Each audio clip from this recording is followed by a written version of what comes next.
आज तक तुमने केवल लंका की खूबसूरती, उसका वैभव देखा है। आज तुम लंका का बल देखोगी, वो कारण देखोगी जो लंका को सर्वश्रेष्ठ बनाता है।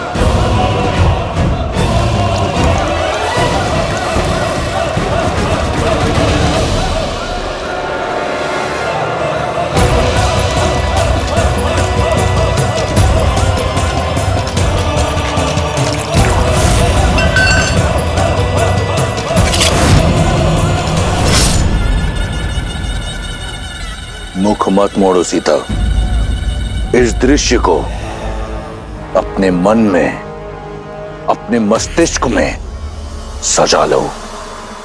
ये जो रक्त है, ये हर सिंहासन की नींव है। फिर चाहे वो अयोध्या हो या लंका, इन राक्षसों को देख रही हो, मांस के भूखे हैं। मनुष्य का मांस बहुत भाता है इन्हें। तुम्हारे वनवासी को खाने में तनिक संकोच नहीं करेंगे। ये 10 कोटि राक्षस लंका का बल नहीं। आओ, तुम्हें भय की परिभाषा दिखाता हूं।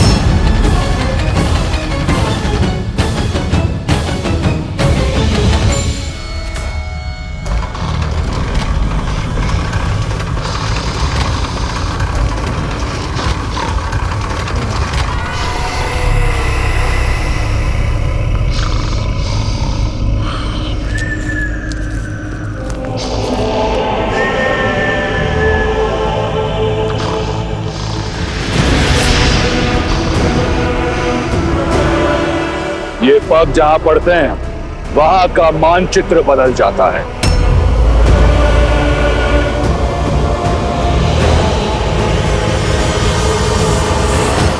ये मानचित्र छोटा है रावण के साम्राज्य के सामने, पर हमें नहीं पता कि रावण ने माता सीता को कहां छुपा के रखा है, क्या उसका साम्राज्य कितना बड़ा है।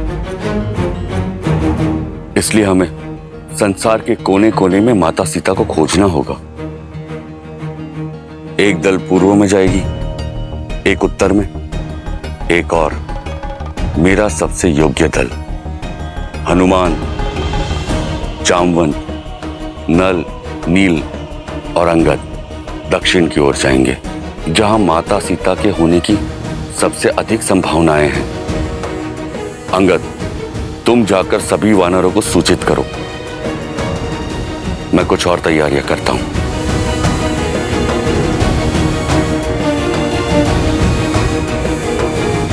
सुग्रीव, हनुमान, तनिक रुकिए। मित्र, क्या बात है, आप चिंतित लग रहे हैं।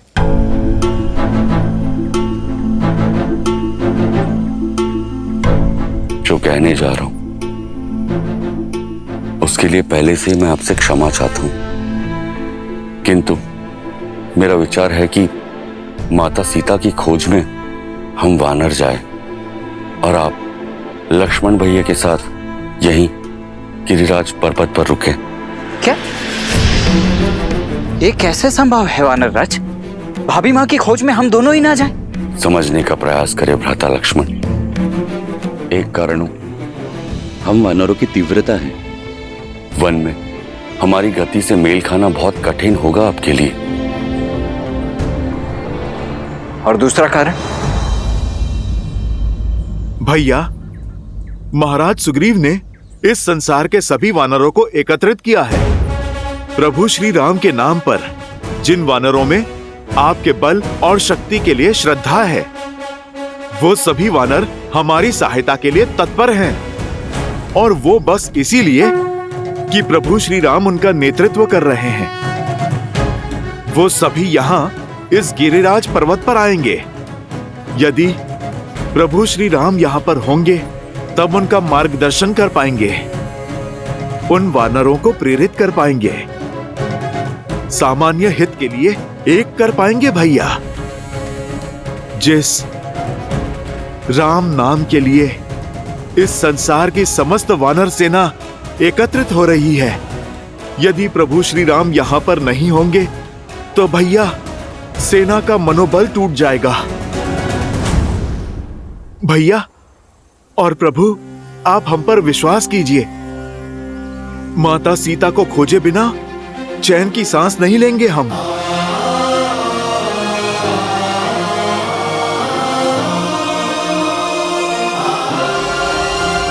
सुग्रीव, हनुमान, मुझे तुम्हारी योग्यता और मंशा पर तनिक भी संदेह नहीं है,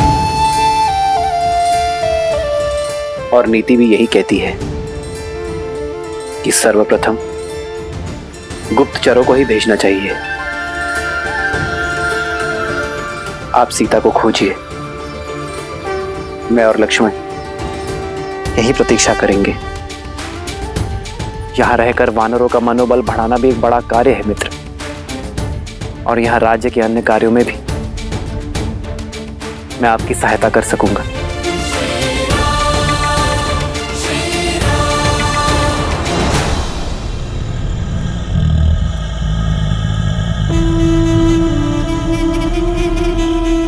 तुम्हारे मुख पर भय दिख रहा है। अपने उस वनवासी के लिए भयभीत हो। अच्छा है, होना चाहिए।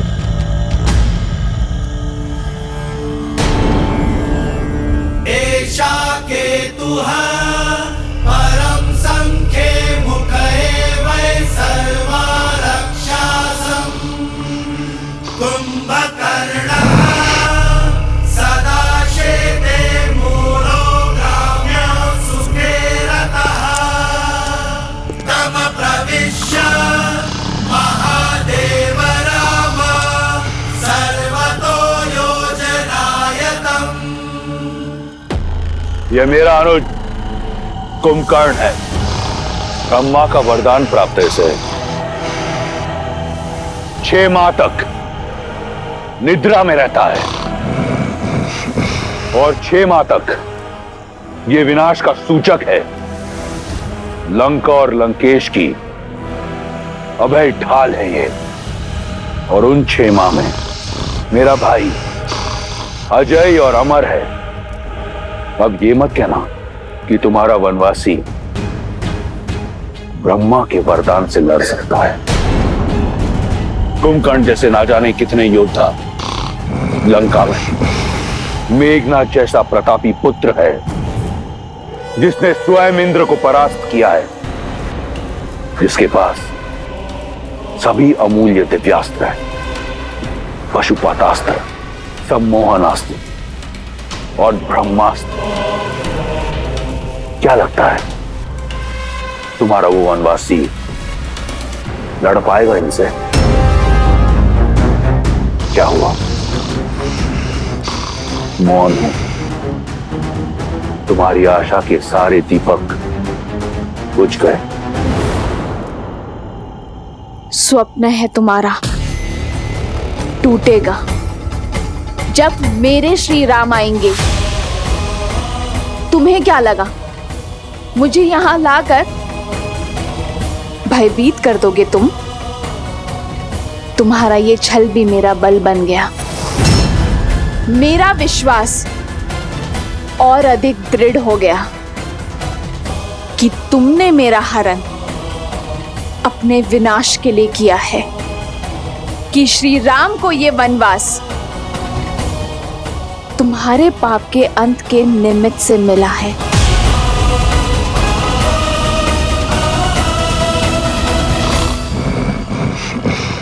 दृढ़, निडर। रुको सीता, आओ मेरे साथ।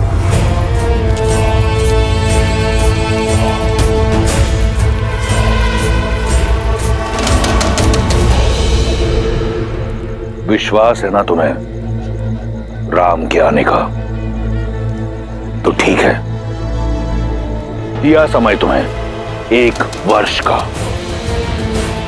ये सूर्य घड़ी देख रही हो, एक दिन में 8 पहर होते हैं। 3 सहस्त्र पहर दिए तुम्हें। इन 3 सहस्त्र पहरों के बाद अपनी इच्छा से तुम अपना निर्णय बदलकर मुझसे प्रेम करोगी, मुझसे विवाह करोगी, अन्यथा यह दायित्व मेरा बल निभाएगा।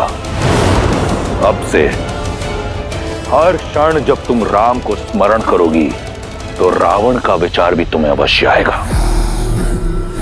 जाओ, कर लो अपने राम की प्रतीक्षा, ले लो मेरे धैर्य की परीक्षा।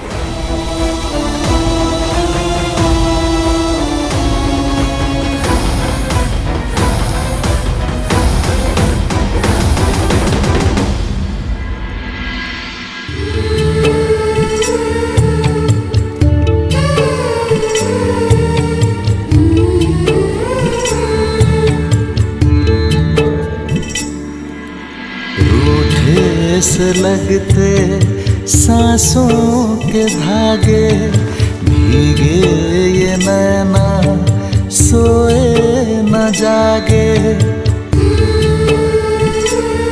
सिया राम, सिया राम, सिया राम, सिया राम,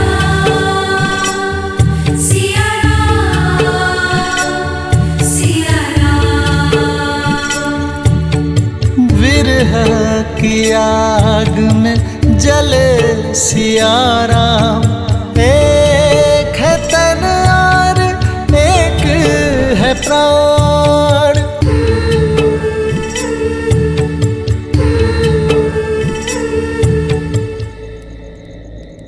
तुम्हारे पतिव्रता पर मुझे संपूर्ण अटूट विश्वास है सीते,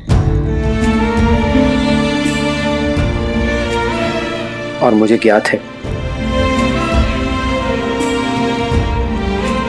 कि तुम्हारा विश्वास मुझ पर भी अटूट है।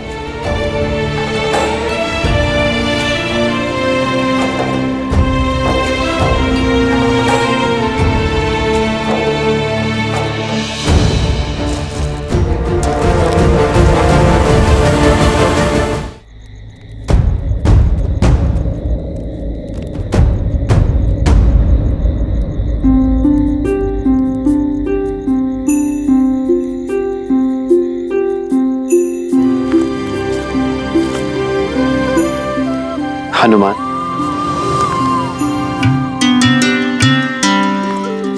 प्रणाम प्रभु। वहां क्षितिज की ओर क्या देख रहे थे हनुमान? प्रभु, उस ओर पूर्व दिशा है। मैं सूर्योदय की प्रतीक्षा कर रहा हूं ताकि सूर्य के पहले आगमन के साथ ही हम माता सीता की खोज के लिए प्रस्थान कर सकें। आप अपनी सारी शंका, सारी चिंता हम पर छोड़ दीजिए। प्रभु, हनुमान के लिए माता अंजनी और माता सीता में कोई अंतर नहीं है। मैं आपको वचन देता हूं, चाहे मुझे आकाश पाताल एक ही क्यों ना करना पड़े, मेरे प्रभु श्री राम और माता सीता का मिलन अवश्य होगा। प्रभु,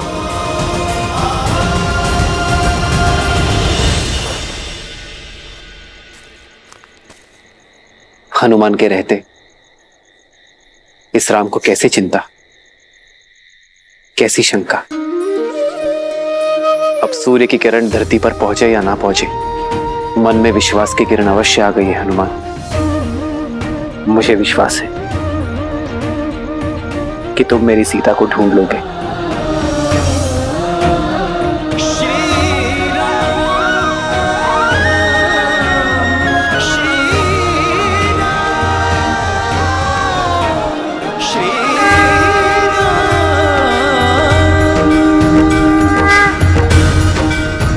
धन्य है, धन्य है श्री राम के प्रति हनुमान का समर्पण और हनुमान पर श्री राम का विश्वास।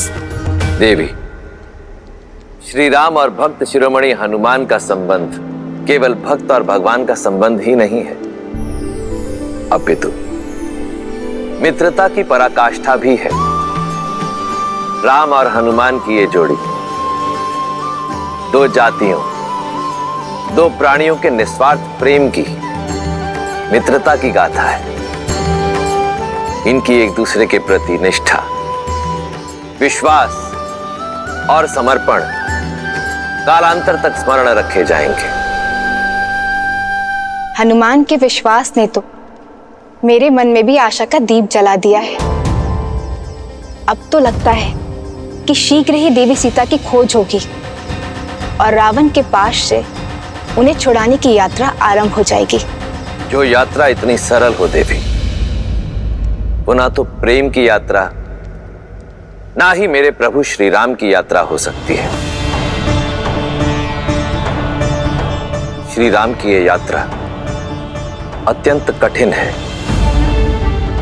श्री राम की इस गाथा का केवल एक ही उद्देश्य है कि यदि मनुष्य कोई अभिलाषा रखता है तो उसे पाने का मार्ग अथाह परिश्रम और अथाह समर्पण से होकर ही जाता है।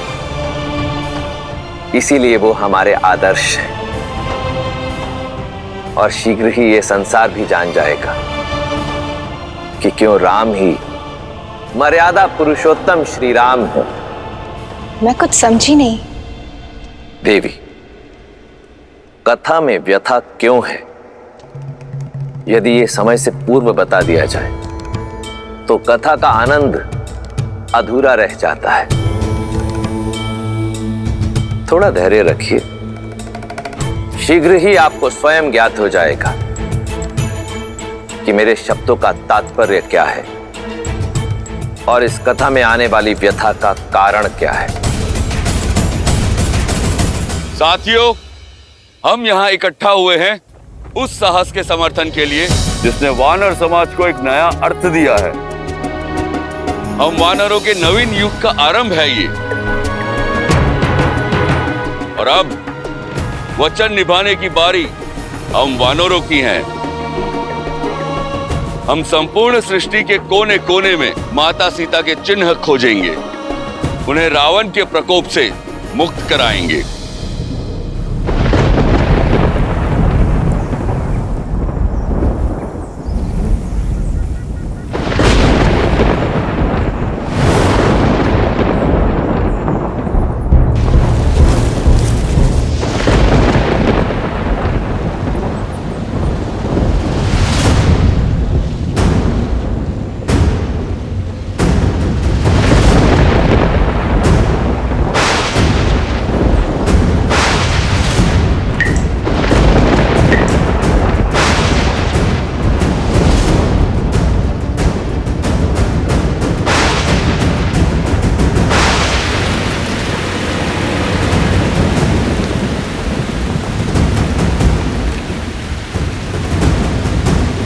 वर्षा, ये तो अशुभ संकेत है। हाँ, अशुभ संकेत है। अब हम सब आगे कैसे बढ़ेंगे महाराज सुग्रीव?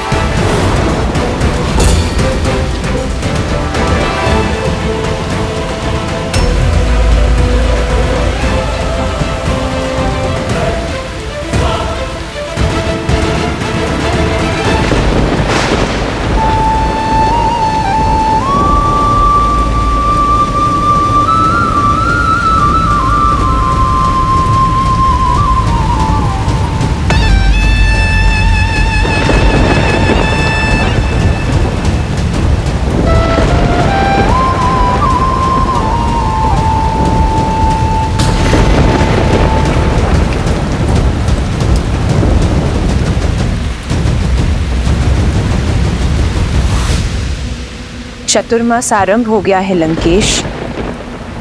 लंका की अतिथि को सिर पर छत की आवश्यकता है। यह अतिथि बहुत हट्टी है, मारेगी नहीं। वर्षा की बूंदें गिरने दो। वर्षा की बूंदें इसके हृदय पर गिरेंगी और उससे राम का नाम धोकर उसे स्वच्छ कर देगी। इसके उपरांत मैं उस पर रावण का नाम लिखूंगा। लंकेश, आज कोच उपदेश में दो मन उतरिए। मैं अपने उद्देश्य को देखने में बहुत व्यस्त हूं।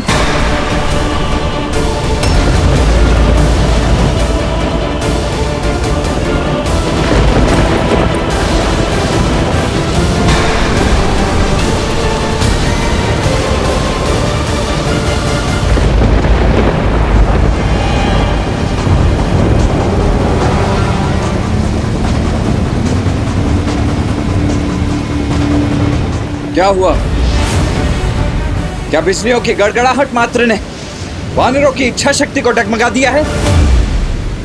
लक्ष्मण भैया, इच्छा शक्ति तो साथ है, किंतु प्रकृति नहीं। वर्षा ऋतु आरंभ होने को है। यहाँ से दक्षिण की वर्षा काल बनकर आती है।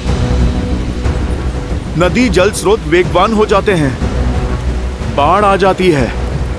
ना भैया भोजन मिलता है, ना आगे जाने का मार्ग। इस वर्षा काल में वानर अपने अपने घरों में अपने परिवार की रक्षा में जुट जाते हैं। प्रभु, ऐसे में यदि खोजी दल आगे बढ़ा तो उनका जीवन संकट में पड़ जाएगा। बस इसी कारण हमारे वानर सैनिकों के मन में शंका उत्पन्न हो गई है।